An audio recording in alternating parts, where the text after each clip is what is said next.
John Pinette, comic and actor, dies in Pittsburgh hotel.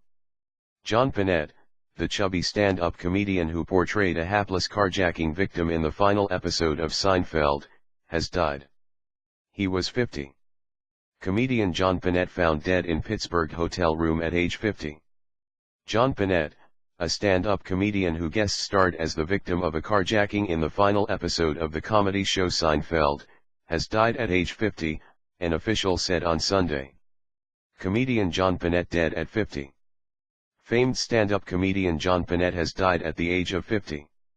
The funny man, best known for his role as the victim of a carjacking on Seinfeld's finale, was found dead Saturday in his hotel room, the Allegheny County Medical Examiner's office confirmed. Seinfeld actor John Pinette, 50, dies in Pittsburgh hotel. John Pinette, 50, a stand-up comedian and actor who suffered from liver and heart disease, died of natural causes on Saturday afternoon at the Sheraton Hotel in Pittsburgh. Stand-up comedian